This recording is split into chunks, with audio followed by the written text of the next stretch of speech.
ఓం గం గణపతయే నమో నమః. ఓం గం గణపతయే నమో నమః. ఓం నమః శివాయ. ఓం నమః శివాయ. ఓం నమః శివాయ.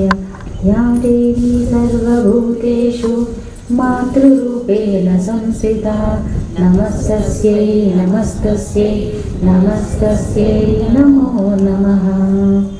సదాశివసమారంభం శంకరాచార్యమధ్యమాం అస్మదాచార్యపర్యంతం వందే గురుపరంపరాం. నాకు జన్మనిచ్చిన తల్లిదండ్రులకి, నా ఇష్టదైన లలితమ్మకి, సద్గురువుకి నా పాదాభివందనములు. నాకు అమ్మవారి వైభవాన్ని పరిచయం చేసిన సామవేదం షణ్ముఖ శర్మ గారికి, చాగంటి గారికి, డిఎల్ఎన్ శాస్త్రి గారికి నా సాష్టాంగ నమస్సుమాంజలి. ఈరోజు మనం 21వ నామం నుంచి చెప్పుకుందామమ్మా. ఓం శ్రీమాత్రే నమః. ఇంతవరకు ఎలా వచ్చాము? ఎప్పుడూ ఉన్న తల్లి శ్రీమాత, శ్రీ మహారాజ్ని, శ్రీమత్ సింహాసనేశ్వరి, ఎప్పుడు ఉన్న తల్లి. ఇప్పుడు కొత్తగా ఎవరి కోసం ఆవిర్భవించింది? ఒకటి లలితో ఆవిర్భావం బండాసురుడు అనే రాక్షసుడిని పాలద్రోలడానికి వచ్చింది. ఇంకొకటి ప్రతి బ్రహ్మాండంలో అయినా, ప్రతి కాలంలో అయినా, కల్పాంత ప్రతి దాంట్లో కూడా ఏదో ఒక రాక్షసుడు ఏదో ఒక రూపంలో ఉంటాడు. ఇప్పుడు మన దగ్గర ఏ రూపంలో ఉన్నాడు? మన మనసు రూపంలో. కామ, క్రోధ, లోభ, మోహ, మద, మాత్సర్యం ఈ రూపంలో ఉన్నాడు. అందుకే మీరు ఎక్కడో బయట ఇంకెవరితోనూ శత్రుత్వం చేయాల్సిన అవసరం లేదు. మీ శత్రువు మీ లోపలే ఉన్నాడు. మీ శత్రువు మీ లోపలే ఉన్నాడు అన్నప్పుడు మీకు ఇంకా ఎంత గట్టితనం ఉండాలి.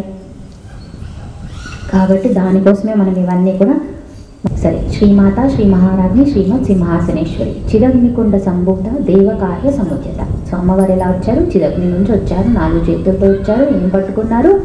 పాశం, అంకుశం పట్టుకున్నారు. దేన్ని? చెరుకు విల్లుతోని మనసుని చెరుకు విల్లు చేసి మన పంచేంద్రియాలని పట్టుకున్నారు. దేంతోని? రాగాన్నేమో పాశంతో, క్రోధాన్నేదో అంకుశంతో పట్టుకున్నారు. ఆ తర్వాత ఏమైందమ్మా? రాగస్వరూప పాషాఢ్య క్రోధాకార అంకుశోజ్వల మనోరూపేక్షు కోదండ పంచతన్మాత్ర సాయక నిజారుణ ప్రభాకూర మధ్య బ్రహ్మాండ మండల. సో అమ్మవారు బ్రహ్మాండాలన్నింటిలో కూడా, బ్రహ్మాండాలన్నీ అమ్మవారి అరుణ కాంతిల్లో, అరుణ చైతన్యంలో మునిగి తేలుతున్నాయంట. నిజారుణ ప్రభాపుర మధ్య బ్రహ్మాండ మండల చంపకాశోక పున్నాగా సౌగంధిక లసత్కచ.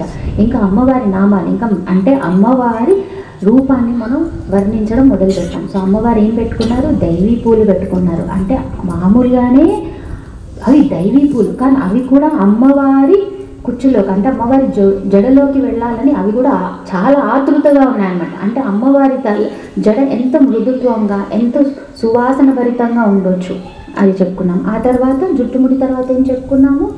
చంపకాశోక పున్నాగా సౌగంధిక లసస్కచ కురువింద మనిశ్రేణి కనత్కోటీర మండిత. ఇప్పుడు అమ్మవారి కిరీటంకి వచ్చాం. ఎవరిని పెట్టుకుంది అమ్మవారి కిరీటంగా? ద్వాదశాదిత్యుల్నే పెట్టుకుంది, 12 మంది సూర్యుని పెట్టుకుంది. ఇప్పుడు అమ్మవారి నుదురుకి వచ్చాం. ఏం చెప్పాము? అష్టమి చంద్ర విప్రాజ దళికస్థల శోభిత ముఖచంద్ర కళంకావ మృగనాభి విశేషక. 15, 16 చంద్రకళలు అదే నామాల్లో అమ్మని చంద్రుడితో పోలుస్తున్నారు. లేదా అమ్మవారి నుదురు అంటే శుక్లపక్షి, కృష్ణపక్ష అష్టమి తిథిలాగా ఉంది అని. ఇంకోటి అమ్మవారి తిలకం గురించి, బొట్టు గురించి మాట్లాడుతున్నాం. ఆ తర్వాత ఏం చేశాము?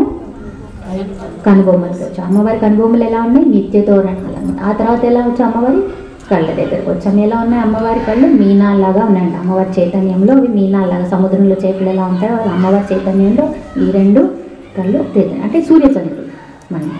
ఆ తర్వాత ఎక్కడికి వచ్చాము? నాసాభరణం. సో నాసాధరణం ఎలా ఉంది? సంపెంగ పువ్వుతో పోల్చామన్నమాట. సంపెంగ పువ్వు ఎలా ఉంటుందో దాంతో పోల్చాము. ఆ తర్వాత నాసాభరణ భాష. ఆ తర్వాత అమ్మవారు పెట్టుకునే ఆభరణాలు. అమ్మవారు పెట్టుకునే ఆభరణాలు ఎవరు? ఏకంగా గ్రహాలని, కుజగ్రహం, శుక్రగ్రహం వీళ్ళనే పెట్టుకుంది. ఇప్పుడు ఇంతవరకు వచ్చేసాం కదా. ఇప్పుడు దేనికి రావాలి?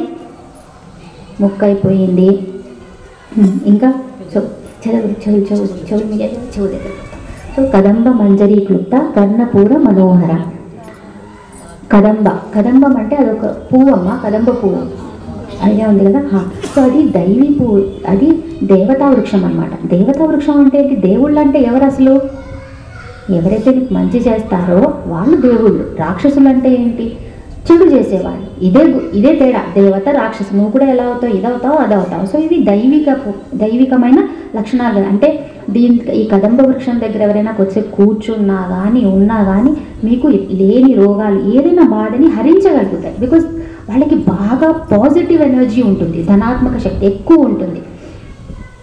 కాబట్టి అమ్మవారిని ఆ కదంబ పూలతో పోలుస్తున్నారు. కదంబ పూలు ఎలా ఉంటుంది, మధ్యలో ఎర్రగా బంతిలాగా ఉంటుంది, తర్వాత అన్ని కిరణాల్లాగా ఉంటాయి, కేసరములాగా 108 ఉంటాయంటారు. అవి కూడా చూడండి మళ్ళీ నంబర్ ఎంత కరెక్ట్గా ఉంటాయి, 108 లాగా ఉంటాయన్నమాట.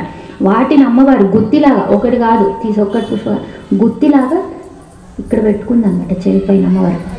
మీరు మామూలుగా మన చెవులు ఉన్నాయి కదా, సరే ఎన్ని పూలు పెట్టుకుంటారమ్మా, ఇంత పెట్టుకుంటారా, ఇక్కడ కాలీఫ్లవర్ అంత పెట్టుకుంటారా, బాగుంటుందా, బాగుంటుంది. మన చెవి అంటూ పువ్వు కూడా దాని సైజ్కి హాఫ్ దానికి. కానీ అమ్మవారు కదంబ పూలనే కర్ణపూరం అంటే ఇక్కడ పైన గుత్తులలాగా పెట్టుకుంటుందంటే అమ్మవారి చెవులు ఎంత పెద్దగా ఉండొచ్చు. అంత పెద్ద చెవులు ఎందుకు అమ్మవారికి? ఇప్పుడు నేను చెప్తాను. మనం ఏం చేస్తున్నాం, పీలుస్తున్నాం కదా, ఉచ్ఛ్వాస నిశ్వాస తీసుకుంటున్నాం, ఊపిరి తీసుకున్నాం వదులుతున్నాం, సోహం. సో ఈ ఓం, ఈ ఉచ్ఛ్వాస నిశ్వాసలో ఏదైతే ఓం వస్తుందో అంట, ఆ ఓంని ఈ పెద్ద చెవులు వింటాయంట, విని మనసుకి తగిలేటట్టు చేస్తాయంట. అందుకే పెద్ద చెవులు అంట అమ్మవారికి. ఆ పెద్ద చెవులకి మళ్ళీ మామూలు పూలు పెట్టుకోదమ్మ, కదంబ పూలు పెట్టుకుంటుంది. కదంబ వనవాసిని కూడా అమ్మవారు. అందులో ఉండేది ఎక్కువగా శ్యామలాదేవి అనమాట. శ్యామలాదేవి అంటే జ్ఞానప్రదాయిని. ఈ కదంబ వృక్షాలకి ఇంకో లక్షణం కూడా ఉంది. ఇవి ఆకాశంలో ఉన్న జలతత్వాన్ని అన్ని తీసుకెళ్ళి మీకు వర్షంలాగా కూడా కురిపిస్తాయి. అంటే వర్షదాయి. వర్షం వస్తే ఆనందమే కదా, వరదలు అనట్లేదు, వర్షం అంటున్నా. వర్షం అంటే ఆనందమే కదా, కాబట్టి అమ్మవారు వర్షదాయిని కూడా.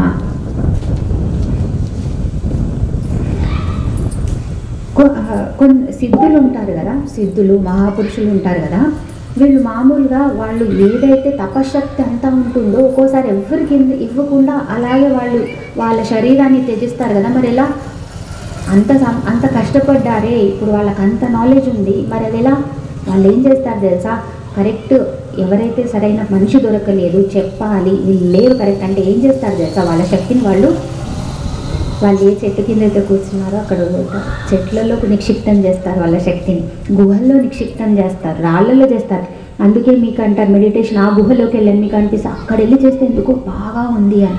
ఎందుకు వాళ్ళు నిక్షిప్తం చేసిన శక్తులే ఉంటాయి.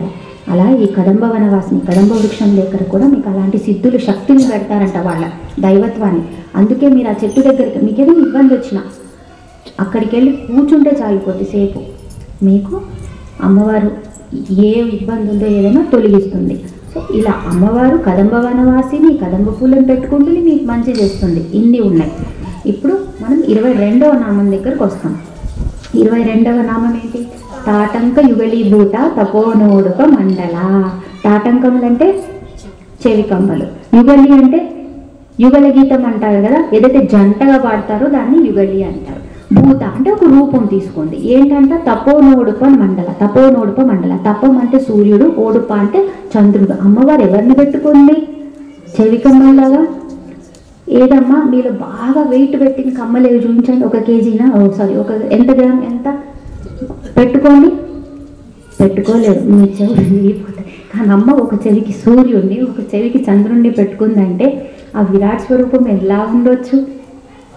సో అమ్మవారు అంటే ఇక్కడ చూడండి, మళ్ళీ అమ్మవారు ఏం చేస్తోంది, ఒక కన్ను సూర్యుడు, ఒక కన్ను చంద్రుడు, ఒక చెవి కమ్మలాగా ఎవరు సూర్యుడు, ఒకటి చంద్రుడు. అంటే వీళ్ళు ఏం చేస్తున్నారు, వీళ్ళిద్దరు కలిసి మనం చేసే పనులన్నీ చూస్తున్నారు, మనం మాట్లాడేవన్నీ వింటున్నారు. ఎవరికి అందిస్తున్నారు ఇవన్నీ? ఆమె ఏం చేస్తుంది, రాసుకుంటోంది. ఎందుకు వీళ్ళని పెట్టుకుంటారు? వీళ్ళు ఎందుకు అవ్వాలి? పెట్టుకుంటే మాత్రం అయిపోతారా? నేను చెప్తాను. ఇప్పుడు ఒక సైంటిస్ట్ కార్ ఇన్వెంట్ చేశాడు. సరే, ఆయన ఒక కార్ మంచి మోడల్ని చేశాడు. ఇప్పుడు ఆ సైంటిస్ట్ కార్ అయిపోతాడా? ఏం చేయగలడు? కార్లో కూర్చొని నడపగలడు. అంటే యంత్రం వేరు, చేసిన వాడు వేరు, రెండు వేరు. అమ్మ అలా కాదు. అమ్మలో ఉన్న గొప్పతనం ఉంది. అమ్మ ఏదైతే సృష్టిస్తుందో అందులో మళ్ళీ భాగమైపోతుంది, అంతర్లీనమైపోతుంది. ఎలా అంటే మట్టి తెలుసు కదా, కుండ దేంతో చేస్తారు? మట్టితోనే చేస్తారు. కుండలో అమ్మ ఉందా? మట్టితో. ఇప్పుడు కుండలో మట్టి ఉందా లేదా? ఉంది. కుండ పగలు కొడితే మట్టి ఉందా లేదా? ఎప్పటికీ ఆ కుండ ఇప్పుడు రూపం మారింది కానీ ఉందా లేదా మట్టి? అలాగే ఇప్పుడు అమ్మవారు రూపం అంటే సూర్యుడు చంద్రుడు రూపం తీసుకుంది కానీ అందులో కూడా అమ్మే ఉంది, అంతర్లీనమే ఉంటుంది. ఏది సృష్టించినా కానీ ఇప్పుడు ఈ రాయి సృష్టించిన ఈ మైక్ అన్నిట్లో కూడా ఆమె ఉంటుంది. ఆమె లేకుండా ఉండేది, అది జడం అవ్వనివ్వండి చైతన్యం అవ్వనివ్వండి, అన్నిట్లో ఆమె అంతర్లీనమై ఉంటుంది. అది ఆమె గొప్పతనం అన్నమాట. తాటంక చెవి కమ్మలు దేనికమ్మ స్వరూపం? సౌభాగ్యం కదా. సూర్యచంద్రులు ఎప్పుడైనా అస్తమించారా? సూర్యచంద్రులు అలాంటి వాళ్ళని చెవి కమ్మలుగా పెట్టుకుందంటే అమ్మవారి సౌభాగ్యం ఎంత గొప్పది. అలాంటి సౌభాగ్యవతిని అమ్మని మనం కొలిస్తే మన సౌభాగ్యం వాళ్ళు ఎప్పటికీ పోరు. సూర్యచంద్రులు అనేది మనం పోతామేమో కానీ వాళ్ళు పోరు. అలాంటి వాళ్ళని అమ్మ చెవికమ్మలుగా పెట్టుకుంది అంటే సౌభాగ్యానికి కూడా అమ్మని మీరు ఎవరికైతే సౌభాగ్యం కావాలో వాళ్ళు అమ్మవారిని ఈ నామంతో పూజించవచ్చు అన్నమాట. 23వ నామం పద్మరాగ శిలాదర్శ పరిభావి కపోలరు. పద్మరాగం అంటే ఒక మండలి. అమ్మ మళ్ళీ చెప్తున్నా, అమ్మవారిని ఎక్కడ కోల్చినా కానీ మీరు ఎర్ర రంగు అంటే కాంతి అంటే చైతన్యం, శక్తి, సృష్టి. ఇది జరగాలి, సృష్టి జరగాలంటే ఎర్ర రంగు, ఎర్ర రంగు సృష్టికి సంకేతం. అందుకే అమ్మవారిని ఎన్నిసార్లైనా చేయండి ఎర్ర రంగుతో ఏమేమి ఉన్నాయో దాంట్లో బాగా ఏవైతే ఉన్నాయో వాటిలోనే పోలుస్తారు. మళ్ళీ దీనిని మించి అమ్మ ఉంది అని చెప్తారు. ఇవంతా ఇలాగే జరుగుతూ ఉంటుంది. ఇప్పుడు ఇక్కడ పద్మరాగ మండలంట. శిలాదర్శ, శిలం అంటే స్టాచ్యూ ఏదైతే కదలదు, ఆదర్శం అంటే దేన్నైతే మనం అచ్చు మనలాగానే ఉంటుంది ఆదర్శంగా తీసుకుంటాం, అంటే మనకి నిదర్శనంగా అద్దంలో ఎవరు కనిపిస్తాం మనం ఎలా ఉన్నాం అలాగే కనిపిస్తాం కదా. సో ఆదర్శం అలాంటిది. కపోలాలంటే చెంపలు. సో ఇప్పుడు అమ్మవారి చెంపల గురించి చెప్తున్నాం. అమ్మవారి చెంపలంట పద్మరాగమణుల్లాగా ఉన్నాయంట, అంటే ఎర్రగా కాంతిమయంగా ఉన్నాయి. కానీ వాటికి దిగదుడుపులాగా కూడా ఉన్నాయంట. అదేలా? మణులు ఉన్నాయి. మణి ఎంతసేపు ఉంటుందమ్మా? మణి ఎప్పటికైనా పగులుతుంది కదా. అమ్మవారి చెంపలు ఎప్పుడు నునుపుగా మృదుత్వంగానే ఉంటాయి. మణి మీద కొంచెం దుమ్ము పడవచ్చా? పడవచ్చు, మణి కదా పద్మరాగ మణి. సో వాటిలో దుమ్ము పడవచ్చు, బీటలు వారవచ్చు. కానీ అమ్మవారి చెంపలు ఎప్పుడు లాలిత్యం అంటే ఏంటంటే ఆ 16 సంవత్సరాలు ఆ టైంలో ఉంటాయి చూడండి. ఎవరైనా ఏదైనా అన్నా కానీ చెప్పినా కానీ బ్లష్ అయిపోతాయి, అంటే ఎర్రగా అయిపోతాయి. ఎప్పుడు అదే ఉంటుంది. అందులో ఎప్పుడు మళ్ళీ అయ్యగారు అమ్మ దగ్గరే ఉంటారు. చెప్పినప్పుడల్లా ఇవి ఎర్రగా అయిపోతూ ఉంటాయి అన్నమాట ఎప్పుడు. సో అది ఎప్పుడు జరుగుతుంటుంది. అదే పద్మరాగమండలు అయితే సమయం గడిచే కొద్దీ బీటలు వాడవచ్చు, దుమ్ము పడవచ్చు, అది విరగవచ్చు కూడా. కానీ అమ్మ చెంపలకి అలా ఉండదు. అవి ఎప్పుడు లాలిత్యంగానే ఉంటాయి, మృదువుగానే ఉంటాయి. అయ్యవారి ప్రేమతో ఎప్పుడు అనురాగంగానే ప్రేమపూరితంగా ఉంటాయి. ఇప్పుడు 24వ నామం. సో ఏం చెప్పుకున్నాము? సో చెవికి అమ్మవారు చెవుల పైన పెట్టుకునే పూల గురించి చెప్పుకున్నాము, చెవులకి పెట్టి కమ్మల గురించి చెప్పుకున్నాము, చెంపల గురించి చెప్పుకున్నాము. ఇప్పుడు దేనికి వస్తాం? పెదవులకు వస్తాం. నవ విద్రుమ బింబశ్రీ నక్కారి రథనచ్చద. నవ విద్రుమ, నవ అంటే కొత్తది. విద్రుమ అంటే పగడం మళ్ళీ పగడం ఎందుకు? ఎర్రగా ఉంటుంది. బింబశ్రీ, బింబ అంటే దొండపండు, బాగా కొంచెం పండిన దొండపండు చూడండి, ఎర్రగా ఉంటుంది, మళ్ళీ ఎర్రతనం. వాళ్ళందరినీ కూడా ధిక్కరించేటట్టు అమ్మవారి పెదాలు ఉన్నాయంట. రథనచ్చద, రథన అంటే పండు, అచ్చద అంటే పైన కవర్ లాగా చేసేది. సో పళ్ళని ఏం కవర్ చేస్తుంది? పెదాలే కదా. సో పెదాల గురించి చెప్తున్నారనమాట.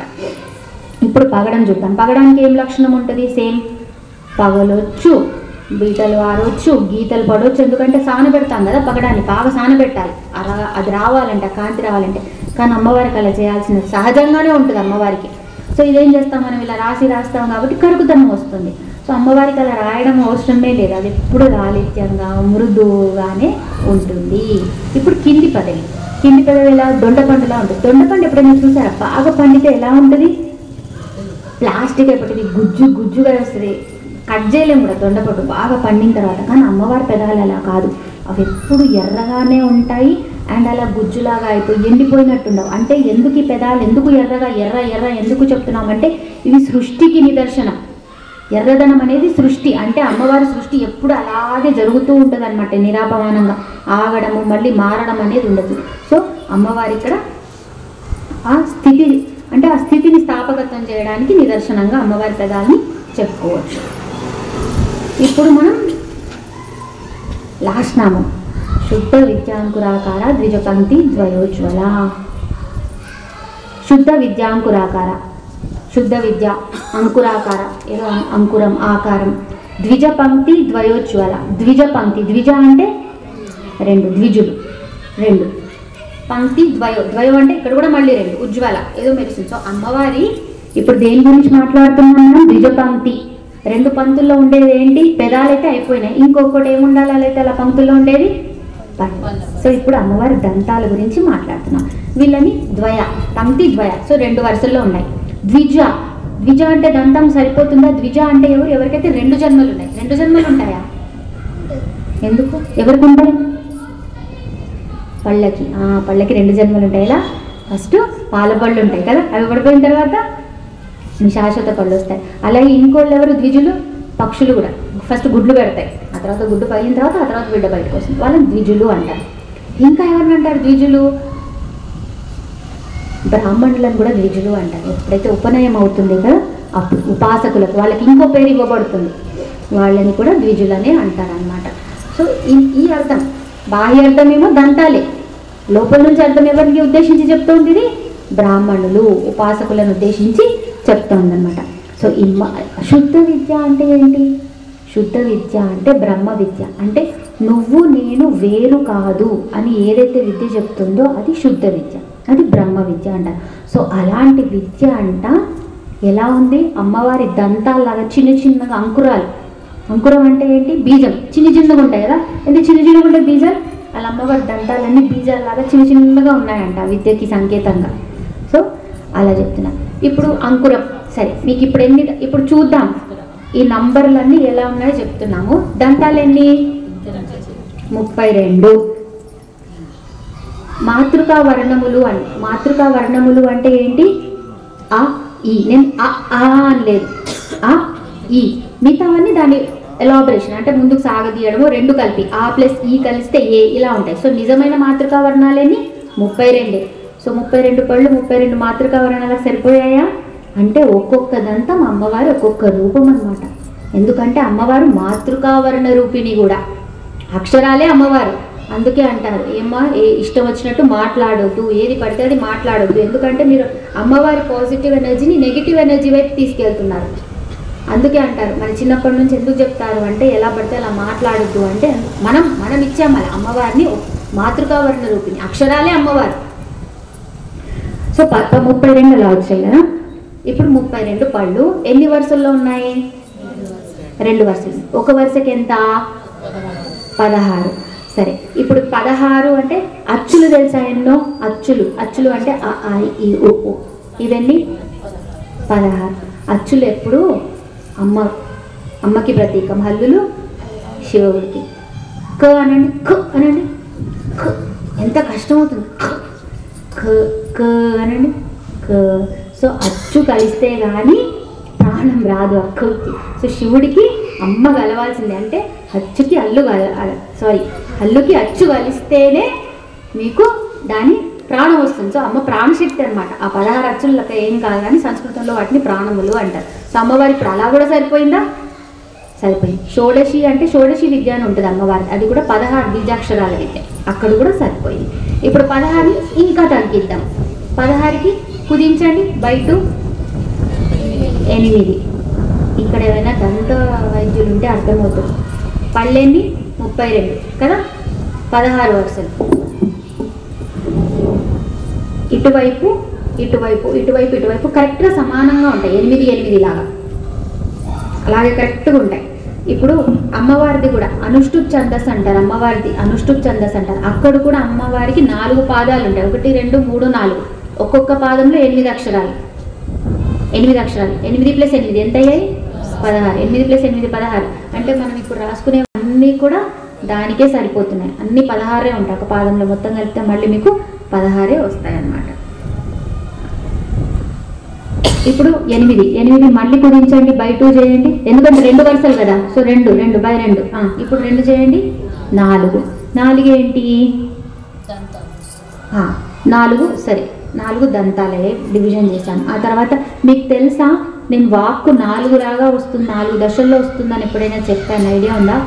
పరా, పశ్యంతి, మధ్యమ, వైఖరి. పరా, పశ్యంతి, మధ్యమ, వైఖరి. సో వైఖరికి వస్తేనే మీకు వినిపిస్తుంది, మిగతా 3 మీకు వినిపించవన్నమాట, మీకు అవి తెలియదు కూడా. ఇక్కడికి వచ్చిన తర్వాత భాష ఏం మాట్లాడాలో దానికి తగ్గ జ్ఞానం అంతా వచ్చి మాట్లాడతారు. సో అలా సరిపోయింది అంటే అంతా వాక్కుకి రిలేటెడ్గానే చెప్తున్నాను, దంతాలు కాబట్టి దానికి ఎన్ని విధాలుగా ఉంది అమ్మవారు అని. మళ్ళీ మనం ఇక్కడ ఏమన్నాము, అంకురం అన్నాం కదా. సో అంకురం అంటే ఇప్పుడు మొక్కకి ఎలా సరిపోతుందో చూద్దాం. దంతం మొక్కకి ఎలా సరిపోతుందో. మొక్క బయటకు వచ్చేటప్పుడు కూడా 4 స్టేజెస్లో వస్తుంది. ఫస్ట్ ఏమవుతుందంటే ఉబ్బుతుంది, ఆ తర్వాత పగులుతుంది, ఆ తర్వాత 2 దళాల్లాగా వస్తాయి, ఆ తర్వాత మధ్యలోంచి మీకు మొక్క వస్తుంది. ఆ మొక్క వచ్చినప్పుడే మీకు చెట్టు వస్తుందని తెలుస్తుంది. అంతకన్నా ముందు ఈ 3 స్టేజ్లు మీకు తెలియవు, నీళ్ళు వేస్తారు అంతే, వస్తుందో రాదో తెలియదు. ఈ 3 లోపలే అయిపోతాయి. సో సరిపోయిందా? ఇప్పుడు దంతాలకి ఎందుకు అంకురం అని చెప్పామో, మొక్కతో పోల్చామో సరిపోయింది కదా, బీజంతో ఎందుకు పోల్చామో సరిపోయింది. ఇప్పుడు ఈ 4ని ఇంకా కుదించండి, 2. సో 2 అంటే దాని అర్థం ఏంటి? 2 జన్మలు అని, ద్విజులు అని. సో ఇంత చేసిన తర్వాత ఇప్పుడు ఏమైంది అంటే, ఇప్పుడు వీళ్ళు 2 అయ్యారు. ఆ తర్వాత మెల్లగా 2 నుంచి బ్రాహ్మణుల నుంచి వాక్కుకి వెళ్ళాం, వాక్కు నుంచి మెల్లగా షోడశి మంత్రానికి వెళ్ళాం, మంత్రం నుంచి ఎక్కడికి వెళ్ళాం? అచ్చులు హల్లులకి వెళ్ళాం. ఆ తర్వాత నుంచి మాతృకావర్ణ రూపిణి అంటే పెద్ద పెద్ద పెద్ద పెద్ద నుంచి చిన్న చిన్న చిన్న చేశాం, చిన్న చిన్న చిన్న నుంచి పెద్ద చేశాం. అంటే అది ఆమె ఇది ఆమె. ఇప్పుడు 2 ఉన్నారు కదా.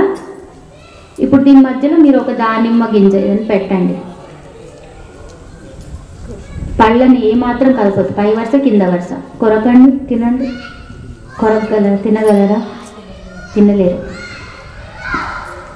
అంటే ఈ వరుస కలిస్తేనే మీకు శక్తి. అంటే మీరు ఎప్పుడు 2గా ఉన్నప్పుడు మీరు బయట 2గానే ఉంటారు. అంటే స్వభేదం పరభేదం, నువ్వు వేరు నేను వేరు అన్నప్పుడు, నువ్వు నేను ఒకటైనప్పుడే. అంటే ఎప్పుడైతే 2 దంతాలు కలిసి మనకి శక్తిని ఆహారం ఇవ్వడానికి మనం ఎప్పుడైతే చేస్తాం కదా, అంటే నములుతాం కదా, అదే మనకి శక్తి అవుతుంది కదా, నమిలితేనే కదా మనకు శక్తి అవుతుంది. అలాగే మీరు బయట కూడా ఎప్పుడైతే నేను నువ్వు వేరు కాదు అని తెలుసుకుంటామో అమ్మలో కలిసిపోతాం, అప్పుడే మనకు అది శక్తి అన్నమాట. సో అమ్మవారు అందుకే ఈ దంతాల వరుసతో ఆ బ్రహ్మ విద్యని చాలా బాగా దానికి సరిపోయేలాగా అమ్మవారు దీన్ని కుదించారు. దీంతో 5 నామాలు అయిపోయాయి. ఓం శ్రీమాత్రే నమః.